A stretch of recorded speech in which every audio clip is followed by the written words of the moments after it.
बुल्ढाना जिले के संग्रामपुर तहसील के अंबा बरवा अभयारण्य में भीषण आग लग गई। गुरुवार को लगी आग शुक्रवार की रात तक जलती रही। हालांकि आग पर काबू पा लिया गया है, लेकिन इस आग से वन संपदा को भारी नुकसान हुआ है। बुल्ढाना जिले के संग्रामपुर तहसील में मेलघाट टाइगर रिजर्व के अंबा बरवा अभयारण्य के सोनबरडी विभाग के जटाशंकर व पीपल डोहक किला क्षेत्र में भीषण आग लग गई। इस आग के कारण वन संसाधनों को काफी हद तक नुकसान पहुंचा है। क्षेत्रीय वन विभाग के अंतर्गत सोनबरडी अंचल संवेदनशील है।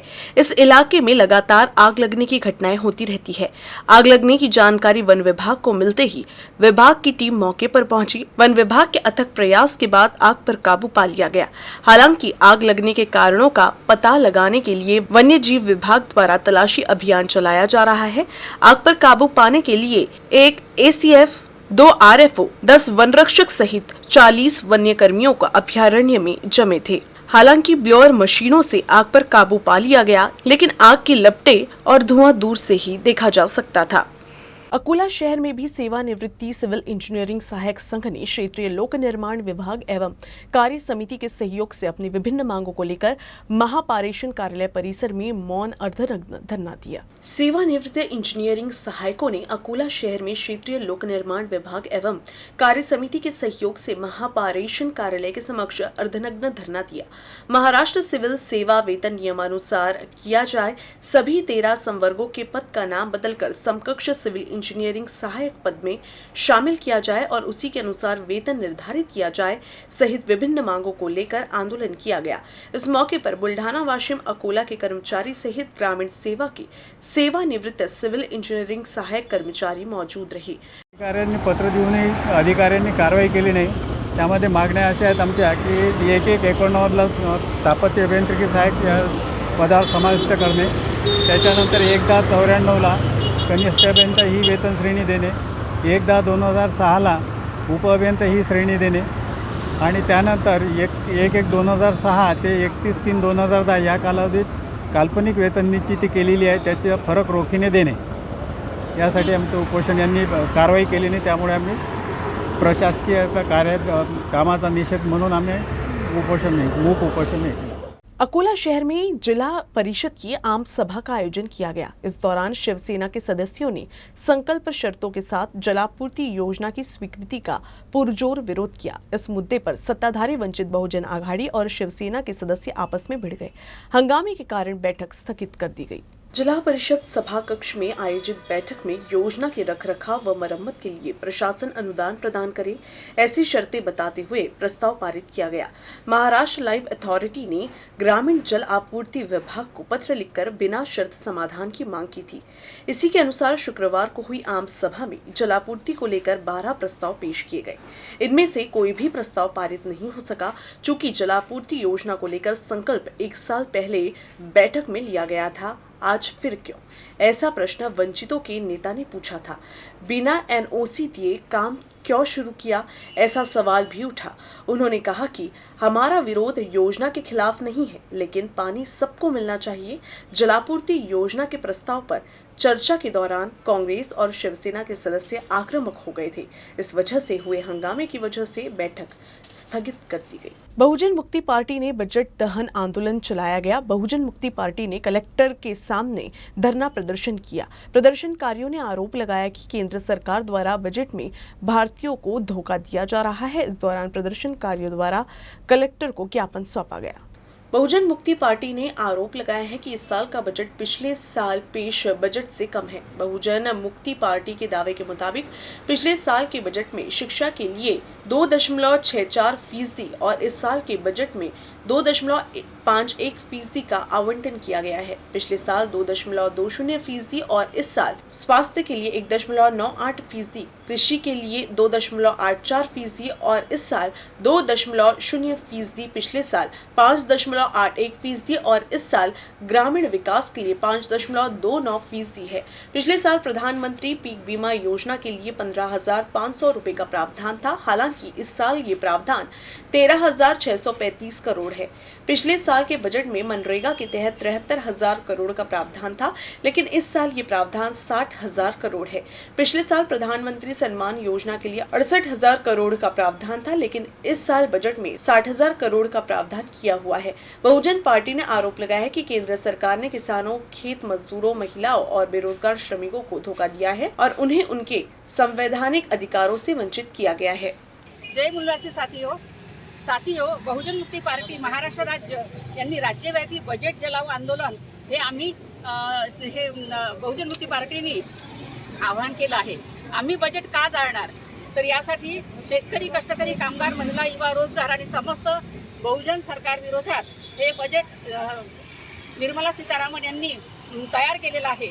यामध्ये दर्जेदार शिक्षण नाही, आरोग्य नाही, शेती नाही, ग्रामीण विकास नाही आणि मनरेगा योजना या सर्वांवरती मागच्या वर्षी जे बजेट होतं त्या बजेटच्या कितीतरी कमी बजेट यावर्षी त्यांनी जाहीर केलेलं आहे आणि ह्या बजेटच्या विरोधामध्ये एकही पार्टी मैदानात नाही आणि ह्या समस्त मूलनिवासी जनतेच्या हितासाठी म्हणून बहुजन मुक्ती पार्टीने बजेट जलाव हे आंदोलन स्वीकारलं आहे आणि आज आम्ही शुक्रवार 24/2 जिल्हाधिकारी कार्यालयासमोर आम्ही या बजेटचा निषेध बजेट जाळून आम्ही निषेध करणार आहोत। धन्यवाद। अकोला शहर में शुक्रवार को काव्य कलश कवि सम्मेलन का आयोजन किया गया। इस अवसर पर कवि कुमार विश्वास ने अपनी कविताओं से श्रोताओं का दिल जीत लिया। प्यार भावनाओं की एक शुद्ध कहानी है। कभी कबीरा दीवाना था, कभी मीरा दीवानी है। ये सब लोग कहते हैं मेरी आंख में अनु है।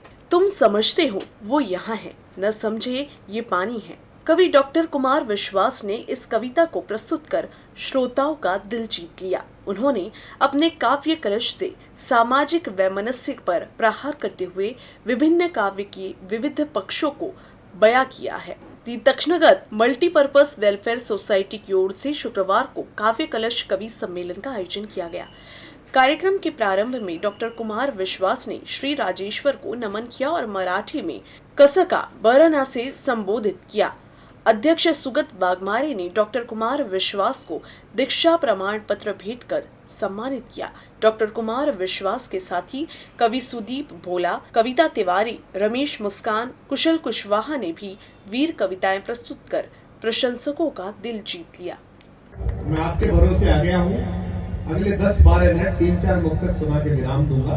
तब तक थोड़ा उत्सव मना दीजिए। मुझे स्वास्थ्य महसूस हुआ आपकी बात। अनुसूचित जाति के विद्यार्थियों के लिए प्रशिक्षण संस्था का चयन करते हुए डॉक्टर बाबा साहेब आम्बेडकर शोध एवं प्रशिक्षण संस्था में बार्टी के अधिकारियों और संस्था संचालक ने गड़बड़ी की है। इस मामले में अकोला में नालंदा अकेडमी के संचालक चंदू सिरसाट ने मुकदमा दर्ज करने की मांग की है। सिरसाट ने सवाल उठाया है कि जब इस मामले में सबूत है तो कार्रवाई क्यों नहीं की जा रही है। बार्टी पुणे के अध्यक्ष और सामाजिक न्याय विभाग के सचिव सुमंत भांगे, बार्टी पुणे के महानिदेशक धम्मज्योति गजभिये, बार्टी पुणे की निविदा मूल्यांकन समिति के सदस्य स्नेहल भोसले, शुभांगी सुतार और रितेश गोंडाने और बार्टी पुणे की अधिकारी साथ मिलकर संगठन का निरीक्षण करने गए थे। इन पर आरोप है कि अकोला, अमरावती, बुल्ढाना जिले में फर्जी दस्तावेज के आधार पर टेंडर मंजूर कर भ्रष्टाचार किया जा रहा है। नालंदा अकेडमी के संचालक चंदू सिरसाट ने सरकार और जनता से धोखाधड़ी और पद के दुरुपयोग का आरोप लगाया है। बार्टी के अधिकारी बार्टी के माध्यम से प्रशिक्षण प्राप्त करने वाले हजारों अनुसूचित जाति के छात्रों को धोखा दिया है।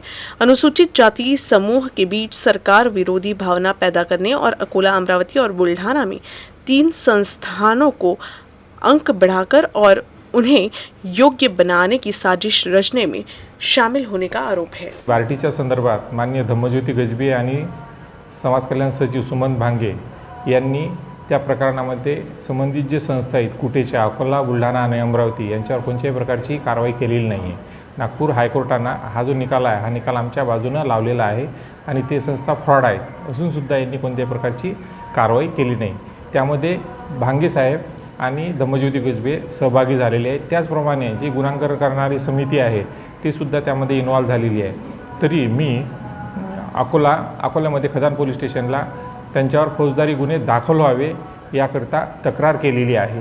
तरी मला आशा आहे की त्यांच्यावर फौजदारी गुन्हे दाखल व्हाव्या। इस साल कपास का सही दाम नहीं मिलने से किसानों ने कपास का भंडारण कर लिया है। वहीं कपड़ा उद्योग में भी कपास की मांग नहीं है। हालांकि आयातित कपास 7,000 से 7,500 रुपए प्रति क्विंटल पर उपलब्ध है, लेकिन मांग नहीं होने से किसान आर्थिक संकट में है।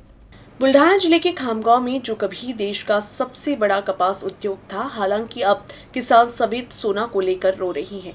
पिछले साल कपास 13,000 रुपए प्रति क्विंटल बिका था, लेकिन इस साल ये भाव 8,000 पर स्थिर हो गया है। इसलिए खामगांव तहसील, जिसे विदर्भ में कपास उद्योग के रूप में जाना जाता था, लेकिन फिलहाल के तौर पर कपास उत्पादक किसानों को भारी वित्तीय संकट का सामना करना पड़ रहा है। दूसरी ओर कपास को घर के अंदर रखने के कारण कपास खराब हो रहा है, जिससे किसान आर्थिक संकट में है। भाव वाढायला पाहिजे, फक्त अशी आमची अपेक्षा आहे, दुसरं तर काही नाही। कमीत कमी 8,000 ते 9,000 दरात भाव भेटायला पाहिजे। तर अशी आहे की प्रत्येक शेतकऱ्याला अडचण आहेत, असं काही व्यापारी नाही येतो की बा त्याचं म्हणजे मोठं घर आहे की लय आहे, कसा गंजीवरून गेल्यानंतर कापूस खाजो दे, लहान मुलात दाखवण्यात न्यावं लागते। पहिले 93 ते 94 रुपये कापूस घेतले, 9,200 कापूस घेतले आम्ही, म्हणजे व्यापारी लोक आहेत। आता ते 9,200 जागी समजा 7,000 आणि 7500 रुपये कापूस मागून राहिले, मग त्याचं काय करा। आज रोजी शेतकरी इतका भयंकर अडचणीत आहे की प्रत्येक म्हणजे 70 ते 80% लोकांच्या घरात, पूर्ण 70 ते 80% लोकांच्या घरात कापसं पडलेलं आहे। खर्चाच्या हिशोबानं आज रोजी कोणत्याही कास्तकाराला कापसाच्या भावाबद्दल परवडून नाही राहिलं। आज पुढे मागे 95 ते 94पर्यंत भाव जाऊन ते -0 झाले। आज 77-78ची कापसाची पोझिशन आहे। आज कापसाची अशी परिस्थिती आहे, कास्तकार लोक कापूस आणून नाही राहिले। त्याला मुख्य कारण म्हणजे असं आहे की कास्तकारांना कापूस पिकवणं परवडत नाही। दुसरी बाब म्हणजे मागच्या वर्षी 12,500 ते 13,000 13,500 पर्यंत भाव गेले कापसाला। तर यावर्षी कास्तकारांची अपेक्षा आहे की बा 10,000 तरी निदान भाव यायला पाहिजेत। मात्र औद्योगिक क्षेत्रामध्ये आम्हाला जिनिंग फॅक्टरीवाल्यांना परवडून नाही राहिलं, म्हणून 8,000 रुपये आम्ही कापूस घेऊन राहिलो। सूतगिरण्यावाल्यांना परवडून राहिलं। आमची हप्त्यातून फक्त 2 दिवसच फॅक्टरी चालते कापूस उपलब्ध नसल्यामुळे, आणि सूतगिरणीवाले मायनसमध्ये चालू आहे। अकोला में एक गुंडे ने उसके खिलाफ शिकायत करने वाले एक युवक की बहनों को प्रताड़ित करने की धमकी दी है। इसकी सूचना मिलते ही विधायक अमोल मिटकरी ने पीड़ित परिवार को लेकर सीधे रामदासपेट थाने पहुंचे। 4 दिन पूर्व आरोपी सोहेल खान नाम के गुंडे ने टाइपिंग संस्था में पढ़ने वाले एक छात्र को बिना किसी तर्क के कारण मारपीट की थी। घायल छात्र का इलाज फिलहाल जिला अस्पताल में चल रहा है। इस घटना के बाद रामदासपेट पुलिस ने उसके खिलाफ मामला दर्ज कर लिया है। हालांकि जमानत पर छूटने के बाद आरोपी सोहेल खान ने छात्र की मां को धमकाया और बहनों को प्रताड़ित करने की धमकी दी। माझ्या मुलाला त्यांनी 3 जणांनी उचललं आणि एका जणांनी धारदार वस्त्राने त्याच्यावर मांडीवर हल्ला केला। पोटातच घालत होता तो, पोटात घातला असता नंतर तो करावायच नसता, पण त्यांनी वार चुकून त्याच्या मांडीत घुसवलं त्यांनी। आणि माझ्या मुलीला त्यांनी म्हटलं तुझ्या बहिणी नाही तर त्याच्यावर बलात्कार केल्याशिवाय आम्ही सोडणार नाही, असं त्यांनी म्हटलं। आणि खूप सारं 2 लिटर रक्त तिथंच जागेवर पॉटवर पडलेलं होतं। माझ्या मुलीने डोळ्यांनी पाहिलं, ते खूप सारं रक्त त्याच्या शरीरातलं गेलं। आणि आता खूप अशी धावपळ होत आहे, कारण की मुलाचा त्रास खूप आहे। भीती वाटते का तुम्हाला? हो, भीती तर त्यालाही वाटत आहे, मलाही वाटत आहे, आणि माझ्या मुलीलाही। त्यांना तर झोप नाही येऊन राहिली, इथं हॉस्टेलला असतात त्या, तर त्यांनाही झोप नाही येत मुलींना, कारण की ते एवढं मोठं रक्त गेलेलं त्यांनी डोळ्यांनी पाहिलं ना, तर ते घाबरून राहिले त्या रक्त पाहून की बापरे दादाचं किती मोठं गेलं। त्याच्याने भीती निर्माण झाली, आणि माझ्या पण मनात अशी भीती निर्माण झाली की आपल्या मुली येत असतात हे, आणि त्यांनी बलात्काराची गोष्ट केली त्या मुलांनी की बा मी त्या तुझ्या दोघींनी बहिणीवर बलात्कार केल्याशिवाय सोडणार नहीं। इस मामले में विधायक मिटकरी ने रामदासपेट थाने में शिकायत दर्ज कराई है। पुलिस द्वारा कार्रवाई कर आश्वासन दिए जाने के बाद विधायक मिटकरी ने धरना वापस ले लिया। इस दौरान मिटकरी ने आरोपी गैंगस्टर सोहेल खान पर रामदासपेट पुलिस की शरण स्थली होने का आरोप लगाया है। इस धमकी के बाद अभी तक उसके खिलाफ कोई आरोप नहीं लगाया गया है। मागणी अशी आहे की काही दिवसांपूर्वी म्हणजे अकोला शहरामधल्या जर काही घटना बघितल्या तर तरुण मुलं एकमेकावर हल्ले करण्याचे प्रयत्न करतात, आणि यावर नियंत्रण ठेवण्याचं काम हे पोलीस प्रशासनाचं असतं। मात्र अलीकडच्या काळामध्ये अकोला शहरामधलं पोलीस प्रशासन ढिम्म झालेलं आहे। फडणवीस आणि शिंदे सरकारच्या काळात हे ढिम्म होते आहे का, किंवा याला कोणी खतपाणी देते आहे का, किंवा जाणीवपूर्वक गुंडा प्रवृत्ती वाढावी म्हणून पोलिसांकडूनच कुठं अभय दिला जातो का, याबद्दल आम्हाला शंका आहे. जे प्रकरण घडलं ते अत्यंत होतकरू मुलगा जो अभ्यासासाठी जातो त्याच्यावर कोणीतरी येतो, चाकू हल्ला करतो आणि त्यानंतर पोलीस अशा काही कलमा त्याच्यावर दाखल करतात की जसा तो त्याचा नातलग आहे. या गोष्टीची शंका मला आली म्हणून आज पुण्यावरून मी इथपर्यंत आलो. आम्ही त्या संदर्भात पोलीस प्रशासनाला या ठिकाणी विचारलं, त्यांनी उत्तरं दिलीत, ती मला काही समाधानकारक वाटली नाहीत. याची सखोल चौकशी झाली पाहिजे आणि जर त्या मुलाच्या जीवाचं काही बरं वाईट झालं तर त्याला जबाबदार हे सर्वस्वी इथलं प्रशासन असेल. मात्र त्या मुलाला जो त्रास होतोय त्याविरुद्ध आवाज उठवणं हे माझं नैतिक कर्तव्य आहे. मी एक जबाबदार व्यक्ती आहे, विधिमंडळाचा एक सदस्य आहे. जर इथे न्याय मिळाला नाही तर मी येणाऱ्या अर्थसंकल्पीय अधिवेशनामध्ये माननीय गृहमंत्री देवेंद्र फडणवीस यांच्यासमोर लक्षवेधी किंवा अर्धा तास चर्चेवर त्यांना उत्तर विचारण्याचा प्रयत्न करेन. आमच्याकडे आलेल्या तक्रारीनुसार इसम उद्देश मानकर यास सोहेल खान यांनी चाकू मारल्याची जी तक्रार होती त्यामध्ये डॉक्टरांच्या वैद्यकीय प्रमाणपत्रानुसार गुन्हा दाखल करण्यात आलेला आहे. तसेच आरोपीने जी धमकी दिलेली आहे त्यानुसार सुद्धा त्या कलमाचा समावेश त्या गुन्ह्यामध्ये आहे.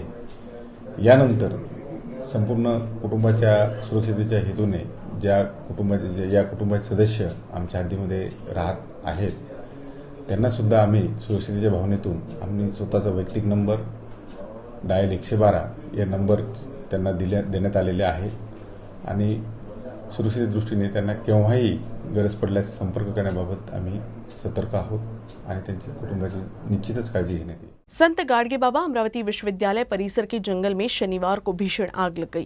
ये आग इतनी भीषण थी कि 40 हेक्टेयर से भी अधिक भाग में वन संपदा जलकर बर्बाद हो गई है।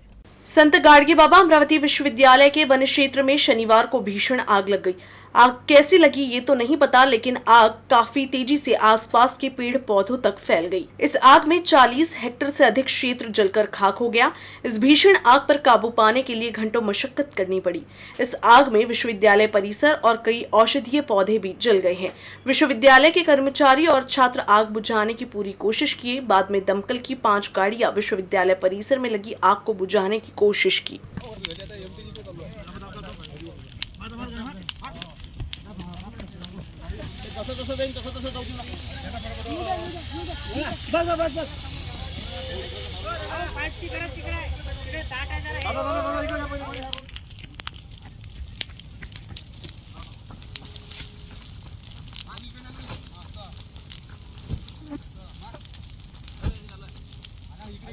विद्यापीठ जे आहे विद्यापीठच्या इकडून आग लागली होती आणि आमची जे 2:30 वाजताची फालिंग राहते त्या फालिंगमध्ये असताना आम्हाला एकदम अचानक आग दिसली। त्याप्रमाणे आम्ही स्पीडली कारवाई केली।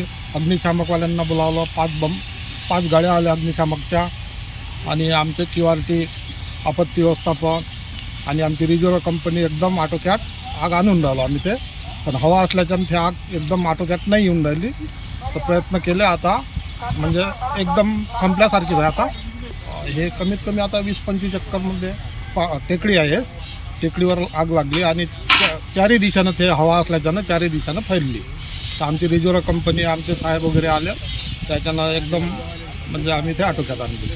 वाल्यांना एकदम म्हणजे आम्हाला साथ दिला, तो ऐसा करून आम्ही आटोक्यात आणली। अमरावती में साइबर पुलिस ने बड़ी कार्रवाई की है। ऑनलाइन ट्रांजैक्शन के दौरान धोखाधड़ी करते हुए बैंक खाते से 8.5 लाख रुपए गायब करने वाले 2 आरोपियों को अमरावती की साइबर पुलिस ने झारखंड से गिरफ्तार किया है। अमरावती में एक व्यक्ति ने अमेज़न साइट से ऑनलाइन नल खरीदा था, लेकिन इस मामले में उस व्यक्ति के साथ ठगी कर आरोपी ने बड़ी ही चालाकी से उसके बैंक खाते से ऑनलाइन ट्रांजैक्शन के दौरान 8,61,000 रुपए उड़ा लिए गए। इस मामले में शिकायत के बाद अमरावती साइबर क्राइम पुलिस जांच पड़ताल में जुट गई। इसी दौरान पुलिस को मालूम चला कि दोनों आरोपी झारखंड के रहने वाले हैं। गहन जांच के बाद पुलिस ने दोनों आरोपियों को झारखंड से गिरफ्तार किया है।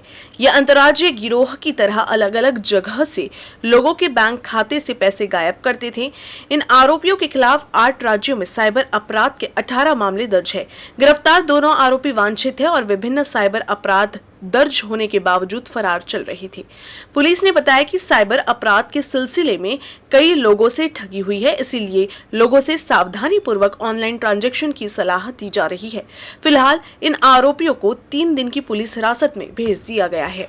जानेवारी 2023 रोजी पोलीस स्टेशन सायबर अमरावती शहर येथे एक गुन्हा दाखल होता, ज्यामध्ये फिर्यादीची 8,61,000 रुपयाची फसवणूक झाली होती, ऑनलाईन फसवणूक झाली होती, ज्यामध्ये टेक्निकल ॲनालिसिस करून आरोपींचे लोकेशन्स हे झारखंड राज्यातील रांची, जामताड़ा, सारट, धनबाद अशा ठिकाणी दाखवलेले होते.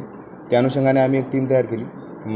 CP सर यांच्या मार्गदर्शनाने एक टीम सरांनी तयार केली, आम्हाला मार्गदर्शन केलं. त्यानुसार मग आम्ही सुरुवातीला झारखंड राज्यात जाऊन धनबाद, सारट, जामताड़ा, नारायणपूर, गोविंदपूर अशा परिसरात आरोपितांचा शोध घेतला. परंतु एरिया फार मोठा असल्याकारणाने आणि लोकेशन हे अत्यंत दूर असल्याकारणाने आरोपितांना पकडणे अत्यंत कठीण जात होते. त्यानंतर आम्ही आरोपींची गोपनीय माहिती काढली. आरोपींचे बँक डिटेल्स आणि बाकीच्या गोष्टी, आरोपींच्या संबंधित जे काही गावं आहेत त्या गावाच्या आजूबाजूला आम्ही दबा धरून बसलो 4 ते 5 दिवस. आम्ही बँकेचे कर्मचारी अधिकारी म्हणून गावामध्ये प्रवेश केला, तिथे फील्डवर्क केलं, आरोपितांना झिरोईंग केलं आणि आरोपितांना नक्षल प्रभावित भाग असल्याकारणाने आरोपितांना त्या भागाच्या बाहेर काढण्यासाठी आमच्या टेक्निकल आणि स्किलचा वापर केला. आरोपितांना बाहेर आणण्यासाठी संपूर्ण प्रयत्न केल्यानंतर त्यामधील अमरेज उराव हा जो आरोपी आहे, सुरुवातीला याला आम्ही ताब्यात घेतलं आणि यामधील जो मुख्य आरोपी आहे अभिषेक अब्राहम पुर्ती असं नाव आहे, त्या आरोपीला आम्ही पकडल्यानंतर आरोपितांचं टेक्निकल ॲनालिसिस केलं, त्यांच्या मोबाईलचे आणि सिमचे. संबंधित आरोपितांना ताब्यात घेतल्यानंतर आम्ही ट्रान्झिट वॉरंटसाठी तेथील मान्य न्यायालयात गेलो आणि न्यायालयाने आम्हाला ट्रान्झिट वॉरंट हा रात्री 2 वाजता मंजूर केला. ट्रान्झिट वॉरंट घेताना आम्हाला बऱ्याचशा तिथे अडचणी निर्माण झाल्या होत्या, तरीसुद्धा माननीय पोलीस आयुक्त साहेब यांच्या मार्गदर्शनात व त्यांनी आम्ही वेळोवेळी केलेलं मार्गदर्शन यानुसार आम्ही ट्रान्झिट वॉरंट मंजूर करू शकलो. त्यानंतर आम्ही आरोपींना घेऊन अमरावतीला हजर आलो. न्यूज़ रूम से बस इतना ही. खबरों का सिलसिला यूं ही चलता रहेगा. आप देखते रहिएगा UCN न्यूज़ अकोला.